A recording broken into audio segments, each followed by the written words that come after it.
Well, Bob and Happy Gilmore and Bob are they're in a pro-am together, and it turns out that Bob Barker's taking the game a little too serious and getting on Happy Gilmore's nerves, and then this happens. So I don't know. Let's look at it, eh? For nearly 30 years, Happy Gilmore has been the loudest, wildest golf movie ever made. But there's a layer you've never noticed. Hidden behind the flying fists, broken clubs, and Bob Barker beatdowns are gags, glitches, and inside jokes that slipped right past audiences. Until now, Adam Sandler just drew back the curtain on what actually transpired behind the scenes. And once you've heard what was never intended to make it into the final cut, you'll be watching it differently forever. From chaos in the background to an extremely costly error, there is one particular detail that fans completely missed. The one-liner that sneaked and asked anyone to mention Happy Gilmore. And chances of the first thing they'll say is, "The price is wrong." It's rough, it's surprising, and it's indelible, a line that manages to exactly nail the movie's anarchic, puerile vibe. But what most people don't know is that this now-classic scene wasn't in the original script. As told by Adam Sandler, the line came about as an ad-lib that spontaneously occurred while making the infamous brawl scene on the golf course with iconic Price is right host Bob Barker. It was intended to be a gag made between takes, something to relax the crew and put them in a good mood. It worked maybe too well. As the cameras rolled, Sandler blurted out the line instinctively, assuming that it would never make it into the final version. The set dissolved in laughter. Cast, crew, and even Barker himself couldn't contain it. Everyone assumed the line would be cut, either by the studio or the ratings board, for being too profane or too absurd. And when the test audiences witnessed the scene with the insult, however, they roared with laughter. It was crude and unrefined and completely funny. Despite all odds, the line remained, and soon it became one of the most used lines in 1990s comedy. Bob Barker's reply to the line was more astounding than one can imagine it would be. Rather than being insulted, he simply took it. Indeed, he requested a retake so that he could do it harder on Sandler, reports say. Barker, Sandler reports, was into the slapstick style of the scene big time and really viewed this as his chance to relaunch his initial straight-laced television image. He didn't want to be just the guy from The Price is Right, was the word of Sandler as per the interview. He wanted to throw a punch, and he did. What made it all the more memorable was the way that it married up two very different worlds of entertainment. Bob Barker, who for years was synonymous with gentle, avuncular on-air demeanor, came head-to-head with the irresponsible madness of Sandler's humor, and the payoff was cinematic gold. The surprising rapport between the two created something silly fight magic out of what could have easily become a forgettable scene, as Barker's dry delivery traded off beautifully with Sandler's riotous behavior. It was not only a humorous moment, it was a cultural clash that somehow worked, proving that even the unlikeliest of pairings can create comedy magic. If you thought that was humorous, just wait until Adam Sandler spills what really went down offstage behind the next scene.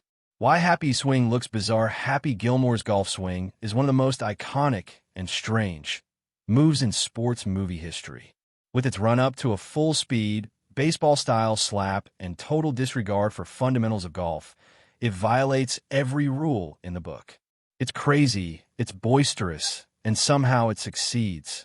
But what most people don't know is that the now iconic swing wasn't designed in a writer's room or invented by a golf instructor. It really was born out of Adam Sandler's actual frustration on the golf course following a filming of Billy Madison. Weary of cutting every shot, Sandler sprinted toward the ball in a fit of comedic fury, and to his astonishment, spiked it dead straight. That on-the-spot experiment became a light. A picture flashed of a failed hockey player importing his anger and unorthodoxness into the game of golf. It was absurd enough to succeed and funny enough to create an entire character around. The Happy Gilmore swing was the ideal physical representation of the character's utter lack of decorum and his unbridled, untamed energy. How everyone knew it was funny from the very first test shots. It had been at the center of the dynamic between Happy and the snobbish country club and etiquette world, and not merely a gimmick. But what viewers will rarely even catch, however, is that the swing appears to change from scene to scene, sometimes a bit more off-kilter, sometimes just a tad slower. That's because on the first day of actually practicing the swing for the movie, Sandler warmed up by running, but pulled a groin muscle, not sufficiently to halt production, but enough later to play havoc with his movements for the remainder of it. I pretty much just limped through the entire movie, says Sandler. So yeah, the swing was strange, but that limp was genuine. No harm came to Sandler, but he played along with the strangeness anyhow. It actually adds that much more personality to the role, making Happy's feel that much more reckless and uncontrolled. The off-kilter swing became a part of the charmy visual tick that Happy was never going to conform to the conventions of the standard golfer. His approach was not only humorous, but also wild and perilous, so that each shot felt like it might result in victory or complete catastrophe. Ultimately, that fallible, waddling swing became a flawless symbol for Happy Gilmore, himself imperfect, angry, and unexpectedly effective. What started out as an indignant protest on an overcrowded golf course got reworked into one of the most iconic and endearing quirks in sports comedy. Shooter McGavin's background actor shenanigans, Christopher McDonald's performance as Shooter McGavin in Happy Gilmore, is one of the all-time greats of 1990s comedic villainy. He supplied just the right amount of smarmy arrogance, phony charm, and undeserved self-assurance to make a character audiences love to despise. Slick back hair and smirking grin, Shooter was the embodiment of country club snobbery into which Happy kept crashing, literally, at times.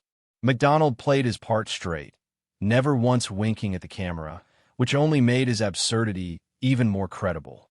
But as everyone's eyes were focused on Shooter on his big scenes, something far stranger was occurring just behind his right shoulder. You can see this odd, eerily recurring extra in the background from one of the Shooter tournament sequences, doing distracting things. One of the standout qualities of this scene is that he is impersonating Shooter's golf swing in over-the-top slow motion. Another scene has him creating shadow puppets on the lawn. And in what is arguably the most hilarious one, faintly similar to that classic humorous skydiver skit where a skydiver feigns choking but ends up getting away with it, is the gagging on a hot dog with nobody else around him reacting. These are not isolated flubs or artistic decisions. It's an entire damn series of them. Same dude keeps cropping up, always just a couple of feet behind Shooter, always to catch a strange move, just that we bit off center to blend in. If you were paying attention to the film, of course. There really is an even sillier backstory to these bizarre occurrences in the background. As explained in Sandler's commentary on the DVD, the extra had made a bet with the assistant director during the first week of production. His penalty?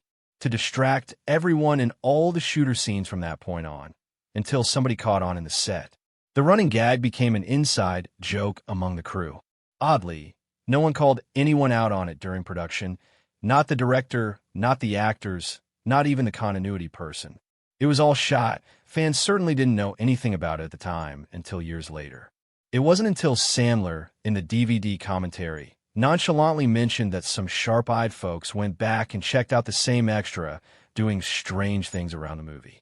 Such is one of those hidden layers that don't change the story, but become immensely enjoyable once the audience knows about them. In a movie full of visual gags and slapstick, this silent revolt by an extra is the perfect meta-joke. It reminds the audience that once in a while, even during the tightest shots, chaos reigns, if you're paying just a little attention. It also illustrates that the biggest laughs often aren't delivered by the stars, but are delivered by the guy choking on a hot dog in the background. Ben Stiller's cameo was 100% uncredited. One of the funniest, most off-the-wall moments in Happy Gilmore is the short but memorable guest spot of a deranged nursing home orderly wearing a fake grin, a thick mustache, and completely no concern for the geriatric population. He menaces grandmas,